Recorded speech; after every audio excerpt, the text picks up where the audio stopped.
Algunas mujeres se revolvían el pelo entre ellas buscando piojos y liendres. Nos abrazábamos entre nosotras para hacernos compañía y darnos calor. Una siempre recuerda el momento en que alguien te envuelve en sus brazos. Tal vez por eso más mujeres sobrevivieron, porque mientras tanto los hombres morían como moscas. Los hombres también se hacían amigos entre ellos, pero era diferente. Había más solidaridad femenina que masculina. Ellos no estaban dispuestos a sacrificar nada por el otro. Esa era la principal diferencia entre ellos y nosotras. Estas son las palabras de una sobreviviente del Holocausto que recuerda la experiencia de vivir en un campo de concentración y cómo era buscar la compañía de otras prisioneras para sobrellevar el dolor. Los campos de exterminio no distinguían por sexo y para todos aquellos que eran encerrados en su interior, la vida era un infierno. Sin embargo, los testimonios indican que la población femenina se encontró con un tormento extra, ya que eran el blanco de la violencia sexual de los nazis. No te muevas de tu pantalla porque en los próximos minutos te contaremos todo sobre el sufrimiento de las mujeres en los campos de concentración. Para comprender esta historia, en primer lugar debemos entender qué fue el Holocausto.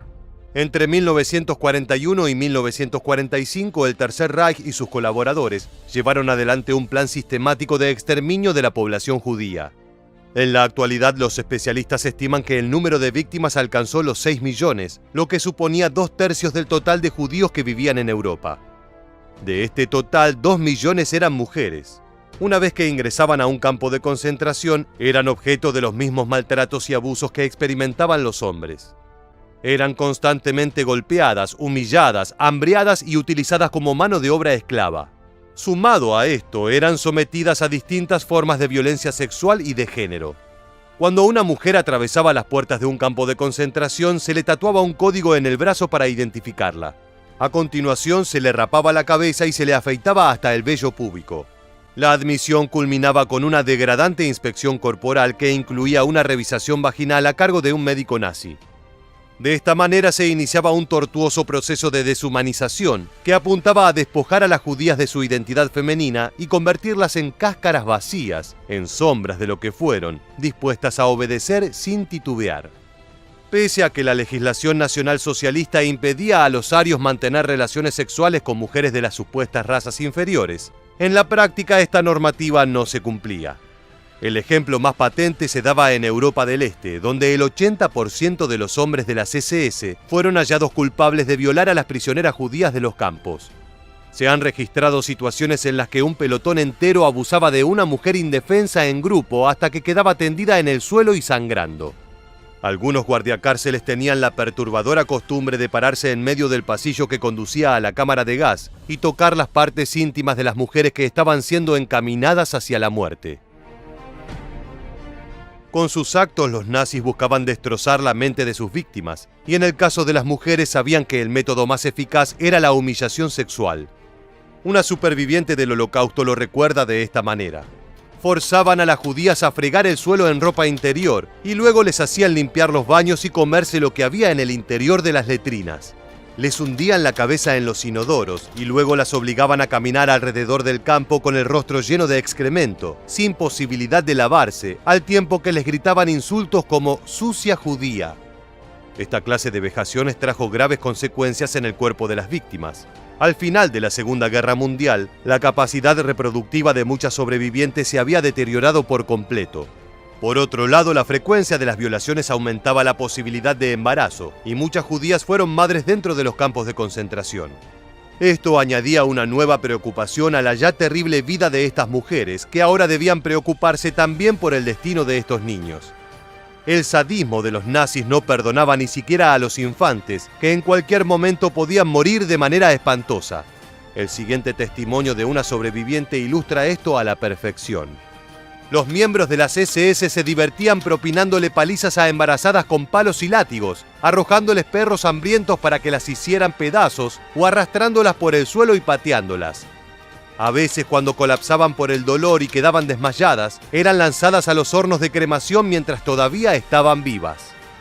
Las condiciones de vida en un campo de concentración eran desesperantes. Las mujeres eran obligadas a trabajar produciendo material para la industria bélica nazi en condiciones de esclavitud. Ni siquiera tenían permitido tomarse un descanso para ir al baño, por lo que muchas se veían forzadas a orinarse encima. La dieta consistía en pequeñas raciones de caldo mal preparado que apenas alejaba el hambre. A veces, cuando Alemania obtenía algún triunfo en una batalla, los oficiales nazis permitían que las prisioneras comieran un pequeño trozo de carne o de pan junto a su sopa diaria. Sin embargo, esto no sucedía a menudo y la comida era tan escasa que muchas mujeres debieron recurrir a vender su cuerpo a cambio de raciones.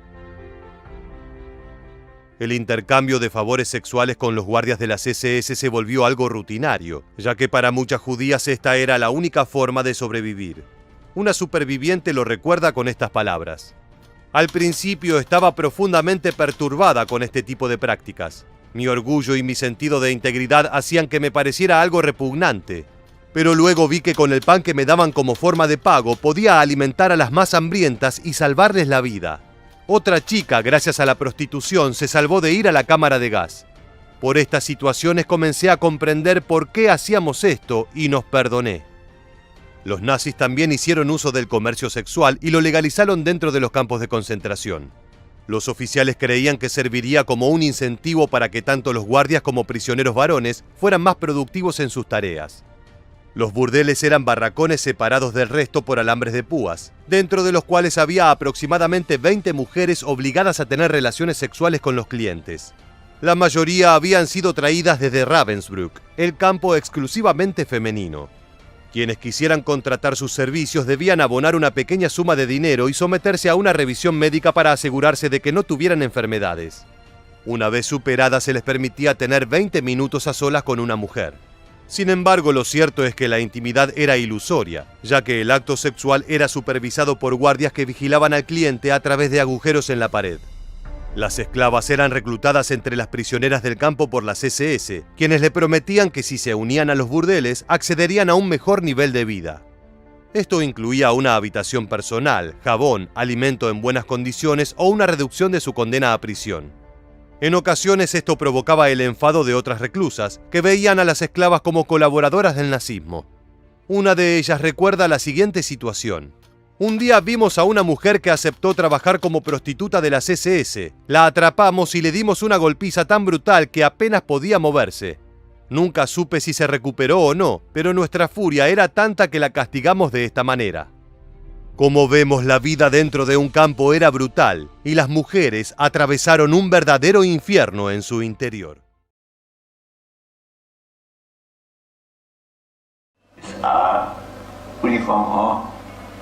War ich nicht viel mache. Nee. Früher als meine Kinder vielleicht noch kommen würden, die ich hatte, zu ersparen. Lo que acabas de escuchar es el testimonio de Thomas Holzhauser, un alemán sometido a una vasectomía forzosa. Su único crimen era ser un afrodescendiente, pero esto bastaba para que los nazis consideraran que no tenía derecho a reproducirse. Durante aquellos años de terror, la población negra del Tercer Reich debió convivir con el odio de una sociedad que no tenía lugar para ellos. Hoy, en este nuevo episodio de Historia Militar, te contaremos cómo era ser afroalemán en tiempos de Hitler. La historia de la discriminación hacia los negros en Alemania tiene raíces de larga data. Entre los siglos XVII y XIX, el Imperio alemán se había expandido por África, donde había colonizado distintos territorios y sometido a las poblaciones locales a su dominio. Para justificar el colonialismo, se difundió la idea de que el hombre blanco europeo era el representante de la verdadera civilización y que su destino era guiar al resto del mundo hacia el progreso.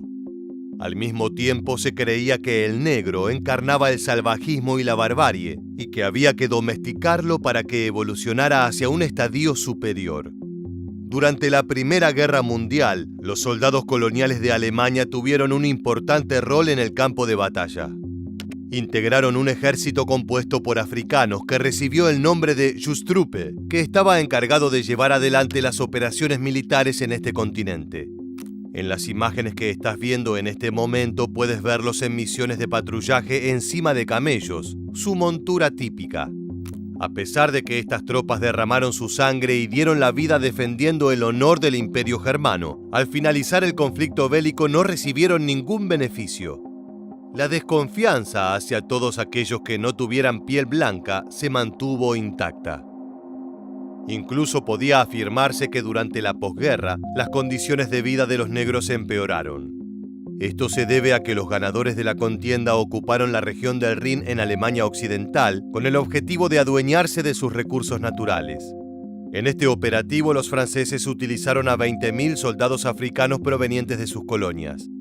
Para los germanos esto se trató de una humillación explícita, ya que en su visión se trataba de una raza inferior sometiendo a la raza superior. En consecuencia, hubo una intensa campaña de propaganda racista, acusando a los negros de masacrar a las poblaciones germanas, violar a las mujeres y esparcir enfermedades venéreas. Here we can see an African with deformed lips who almost looks like an ape beneath a French helmet. And when you turn the coin over, you see a German woman bound to a martyr's stake.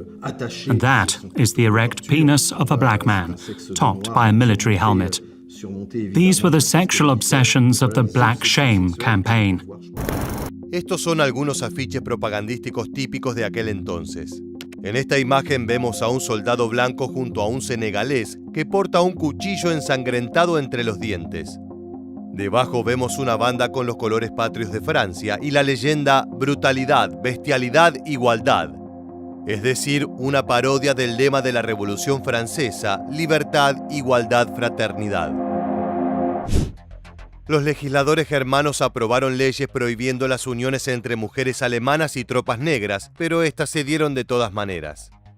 Si bien en algunos casos se trató de violaciones, en la mayoría eran relaciones consentidas por ambas partes.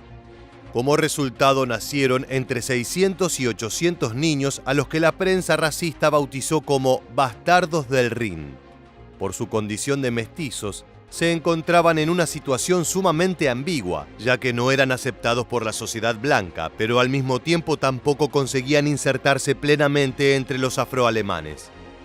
El mismísimo Adolf Hitler aludió a estos hechos en Mein Kampf, el popular libro donde plasmó sus ideales de odio.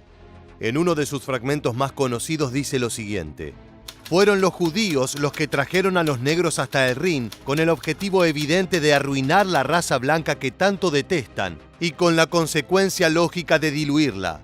De esta manera rebajarán su potencial cultural y político y los semitas podrán dominarnos.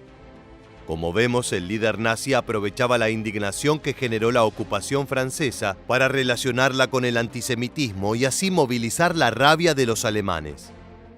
En 1933, cuando el movimiento nacional socialista llegó al poder, la ya de por sí mala situación de los afrodescendientes terminó por empeorar. Ahora había un gobierno abiertamente racista y discriminador administrando el país, que estaba dispuesto a hacer todo lo necesario para garantizar la unidad racial. De todas formas, es necesario considerar que los seguidores de Hitler no tuvieron una política coherente y firme con los negros.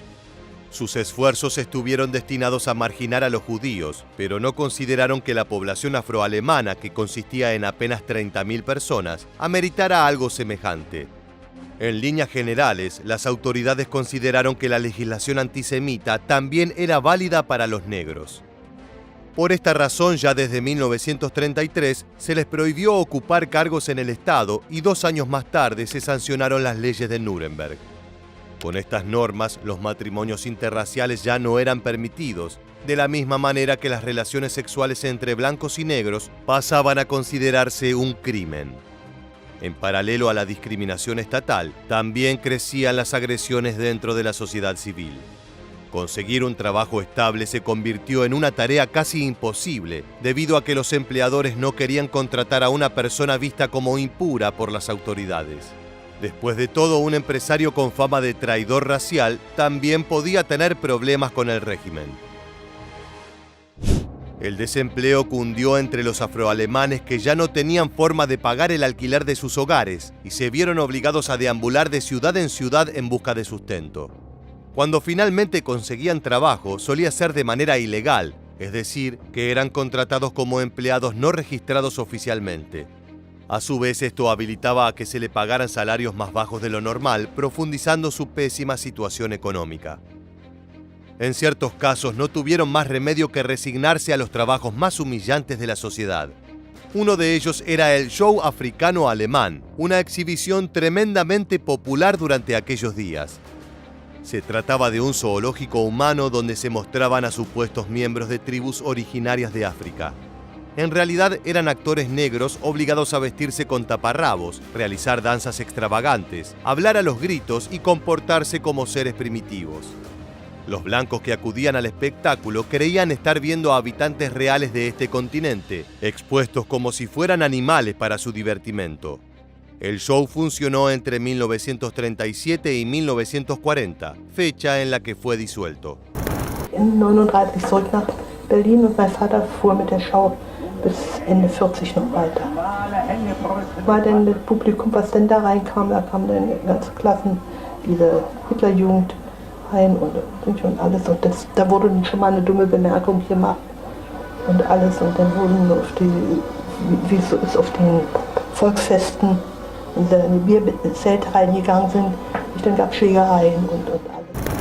Por otro lado, la propaganda oficial, diseñada por el ministro Joseph Goebbels, se encargó de dejar en claro el estatus inferior de los afroalemanes. En esta imagen, extraída de un cortometraje nazi, puedes ver una leyenda con las palabras «El judío es un bastardo». Como puedes ver, en el centro aparece un hombre semita de rasgos estereotípicos, es decir, nariz grande, barba y vestimenta oscura. Mediante líneas está unido hacia lo que los seguidores de Hitler consideraban razas inferiores. De izquierda a derecha, orientales, negros, mongoles y africanos del este.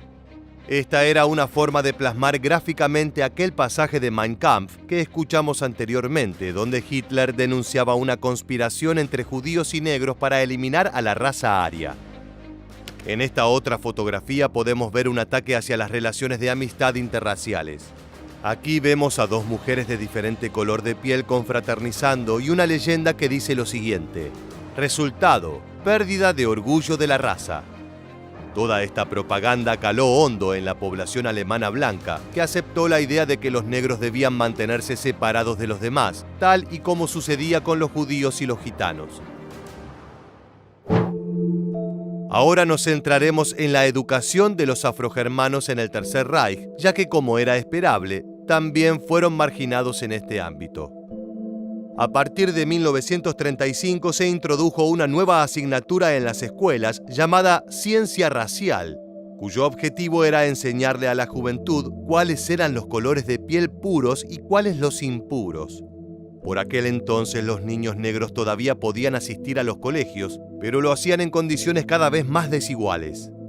Un muchacho afrodescendiente tenía que someterse a la humillante experiencia de que en medio de la clase se lo señalara como un ser inferior que debía someterse a los designios de sus compañeros arios. Como si fuera poco, 6 años después, en 1941, se les prohibió definitivamente asistir a las escuelas del Tercer Reich. Para los nazis, educar a los negros era un sinsentido y algo que incluso podía resultar contraproducente. Veamos qué sucedió con los bastardos del Rin, los hijos de soldados coloniales franceses y mujeres alemanas. Como mencionamos anteriormente, debieron enfrentarse a la discriminación ya en la década de 1920, antes de que Hitler llegara al poder. Pero durante la dictadura nazi, fueron sometidos a experiencias tan traumáticas como escalofriantes. Ten en cuenta que estos niños y niñas estaban llegando a la pubertad justo en estos años. Las autoridades decidieron que no podían permitirse que estos jóvenes se reprodujeran, ya que ponían en riesgo la unidad racial de la nación. El gobierno creó la Comisión Especial número 3 y puso al frente al doctor Eugen Fischer, un especialista en eugenesia y el principal ideólogo de las leyes de Nuremberg. La eugenesia era una práctica y filosofía que perseguía la mejora de la raza humana mediante distintas formas de intervención hereditaria y métodos selectivos. La tarea de esta comisión debía ser esterilizar por la fuerza a los bastardos del Rin. A estos jóvenes se les informaba que se requería su presencia para el tratamiento médico, y en caso de que se negaran a asistir, eran conducidos por la Gestapo. Al inicio de este video vimos el testimonio de un hombre que fue sometido a esto. Veamos ahora qué tiene para decir al respecto Hans Hauck, quien sufrió el mismo destino. Die Überprüfung war Schädelmessungen. Für einen normalen Menschen kann man das überhaupt nicht erklären. Schädelmessungen und die Augenbrauen, die Augenfarbe und die Breite der Nase und das alles gehörte dazu. Wir kamen noch glimpflich davon. Wir sind nicht der Euthanasie verfallen, sondern eben Sterilisation. Am 16. wurden wir operiert und weil ich keine Narkose bekam, ist das in ungefähr 2 Stunden fertig gewesen. Und am nächsten Tag war man eigentlich schon wieder fit, nur hat mich wehgetan. Ya durante la Segunda Guerra Mundial, la crueldad del nazismo llegó a niveles inimaginables. Aunque el blanco principal de su sed de sangre fueron los judíos, muchos negros también fueron encarcelados y remitidos a los campos de concentración. Allí recibían el mismo trato brutal que los demás reclusos, con la diferencia de que su color de piel servía como excusa para deshumanizarlos aún más. De la misma manera, los prisioneros de guerra negros de otros países, como los soldados afroamericanos, recibieron peores tratos que los blancos. En ocasiones ni siquiera eran enviados a la cárcel, sino que la Gestapo o las SS ordenaban fusilarlo en el acto. Durante la Batalla de Francia de 1940, cuando el Tercer Reich ocupó el territorio galo en tiempo récord, las tropas germanas se desquitaron con los negros. En total se calcula que entre 1.000 y 1.500 afrofranceses fueron ejecutados sumariamente. Uno de los que escapó a esta masacre fue Léopold Sédar Senghor, quien años después se convertiría en el primer presidente de Senegal una vez que el país se independizara. Aún así, aunque te parezca increíble, hubo negros que participaron en el ejército alemán. Este fue el caso de la Legión de Voluntarios Franceses contra el bolchevismo. Esta organización había sido creada por el régimen de Vichy, el gobierno francés que colaboró con el nazismo. Durante la contienda fue enviada al frente oriental a combatir y se sabe que entre sus filas había unos 200 hombres pertenecientes a las colonias francesas que no eran blancos. Como puedes ver, los nazis no siempre respetaban sus propias reglas. Con el derrumbe del Tercer Reich y la conclusión del conflicto bélico, el movimiento nazi quedó reducido a grupos marginales. Sin embargo, esto no significó bajo ningún sentido que el racismo hubiera terminado. Por el contrario, la discriminación hacia los negros seguía presente en todos los ámbitos, y no solamente en Alemania, sino también en los países vencedores. El caso más famoso de esto fue el de Estados Unidos, donde los afrodescendientes no gozaron de derechos civiles y políticos plenos durante otro par de décadas. Por otro lado, muchos emergieron de la guerra desgarrados por estas experiencias traumáticas que dejaron en ellos una huella de dolor que los acompañaría por el resto de sus vidas. Ich kann mich an die damalige Zeit noch gut entsinnen. Natürlich habe ich das empfunden als niederdrückend und bedrückend und alles war es nur mein halber. No hay duda de que todavía quedaba y aún queda un largo camino por erradicar aquellas formas de odio y alcanzar una sociedad más justa.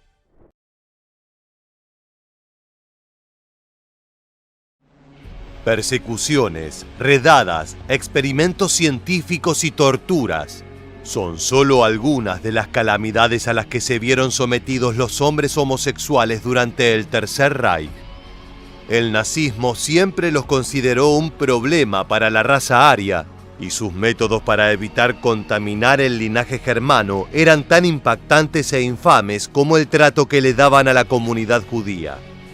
En el video de hoy vamos a transportarte a la Alemania nazi de mediados del siglo XX para que conozcas de cerca el brutal y despreciable trato que recibían los hombres homosexuales durante esta oscura etapa de la humanidad. Bienvenidos nuevamente a Historia Militar. Comencemos. Antes de que los nazis llegaran al poder en 1933, las comunidades y redes homosexuales florecían en Alemania, especialmente en las grandes ciudades. A pesar de que las relaciones sexuales entre hombres estaban criminalizadas, la República de Weimar había sido muy abierta con estos grupos, permitiendo su expansión y liberación. Sin embargo, todo esto cambió con el comienzo del Tercer Reich. El régimen nazi llevó a cabo una feroz campaña contra la homosexualidad masculina, y persiguió a esta comunidad violentamente entre 1933 y 1945. But then I think as Hitler got more and more afraid of international espionage, I think they felt the homosexuals were dangerous, but I think they also felt they should be gotten rid of because of this slogan about purifying German blood or German inheritance.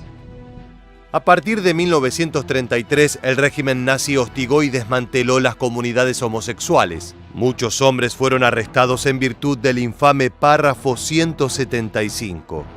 Este artículo del Código Penal alemán fue una norma jurídica que estuvo vigente desde el 1 de enero de 1872 hasta el 11 de junio de 1994.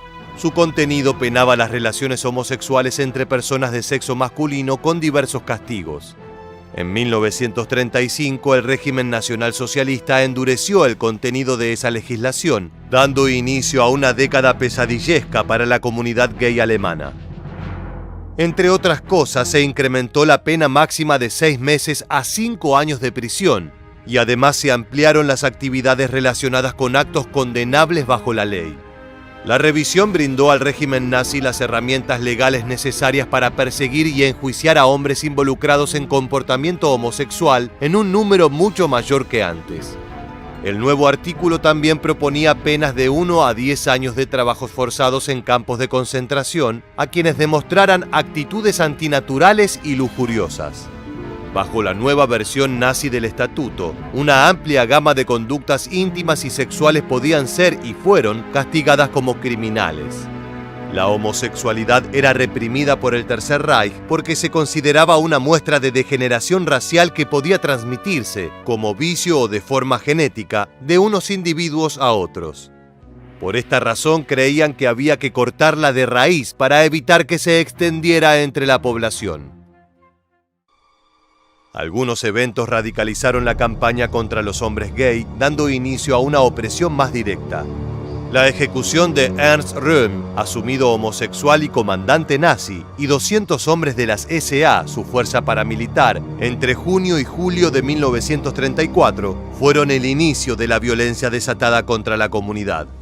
Si bien su muerte estuvo motivada por otras cuestiones políticas, también dejó en claro que nadie estaba a salvo de ser condenado y ejecutado por su vida privada, ni siquiera los propios oficiales del nazismo. Estos asesinatos cambiaron la forma en que los periódicos y la radio hablaban de la homosexualidad, ya que Röhm y los otros líderes de las SA fueron asesinados por orden directa de Hitler. Después de esta purga, la propaganda nazi usó la sexualidad de Röhm para ayudar a justificar los asesinatos.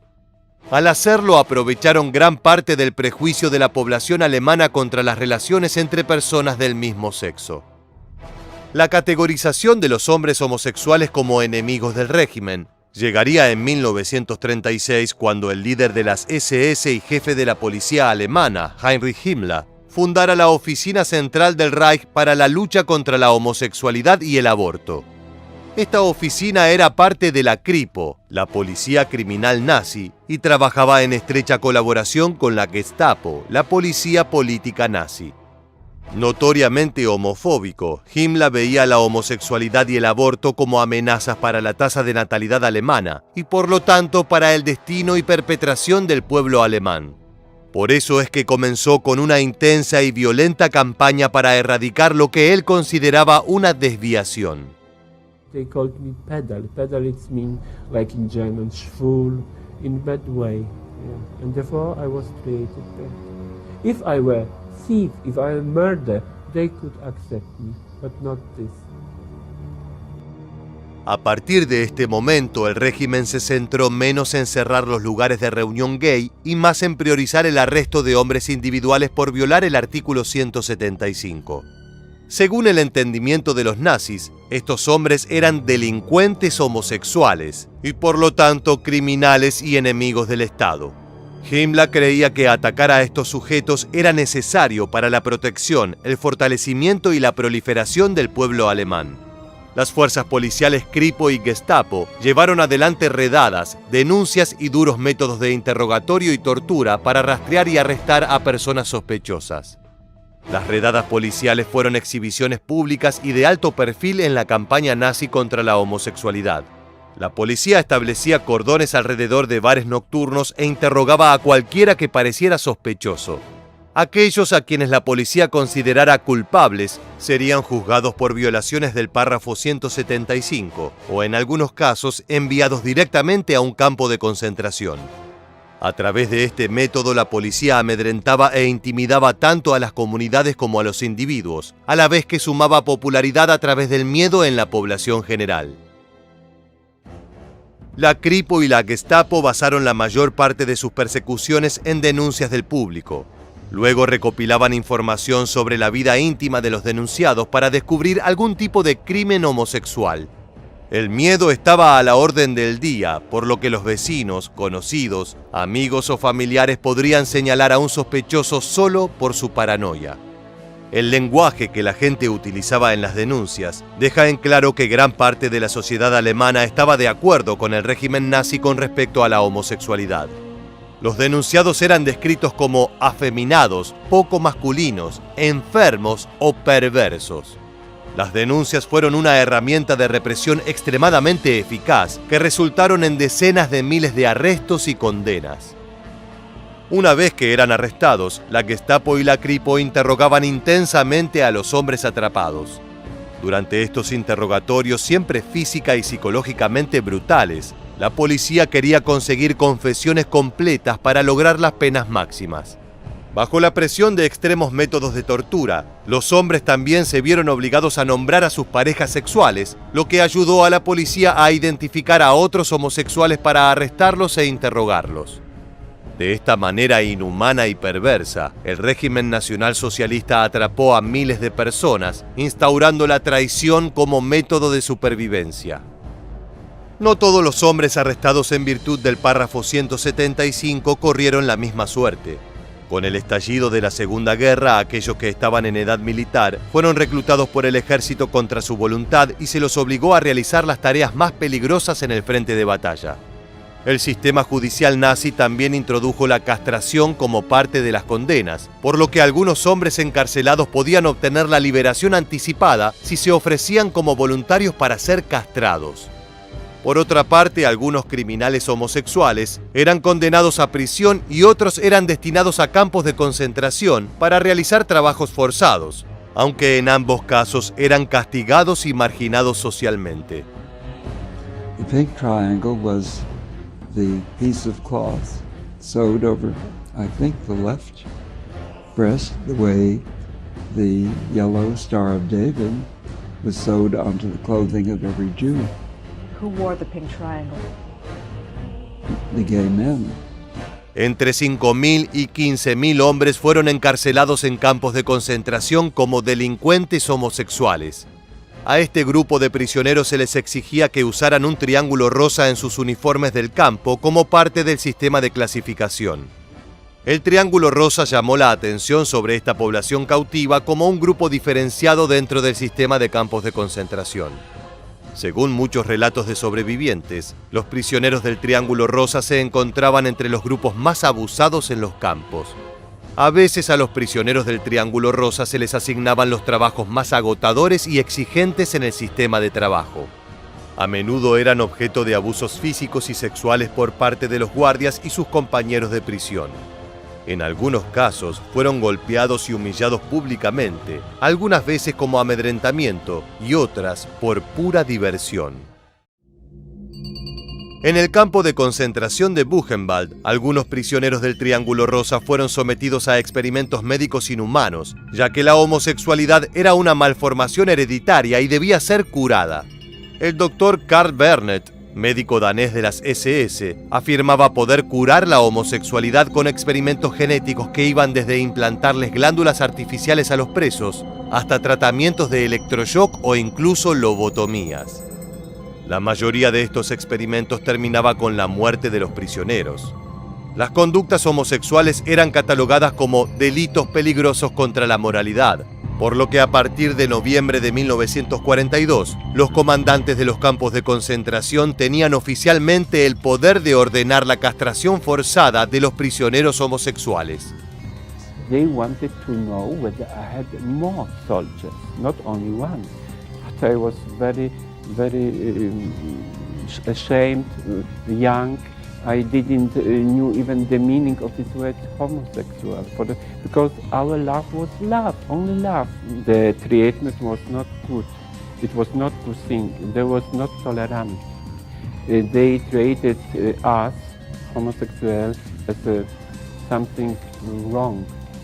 Descubrir las historias de los hombres homosexuales durante la era nazi fue difícil durante gran parte del siglo XX, debido a los continuos prejuicios contra la homosexualidad y la aplicación del párrafo 175 en la Alemania de la posguerra. En total, unos 140.000 hombres fueron procesados bajo las diferentes versiones del artículo, pero este número solo corresponde a las cifras oficiales registradas por los nazis. Se desconoce el verdadero número de hombres judíos homosexuales asesinados en el Holocausto, ya que en su mayoría ocultaban su verdadera identidad para no agravar su condición de prisionero. Ya estamos llegando al final de esta entrega y no queríamos dejar de preguntarte, ¿qué opinas de estas atrocidades a las que los nazis sometían a los hombres homosexuales de la época? Deja tus opiniones en los comentarios abajo. Hasta aquí el video de hoy. Te agradecemos haber llegado hasta el final y te esperamos en las próximas entregas de Militarmente.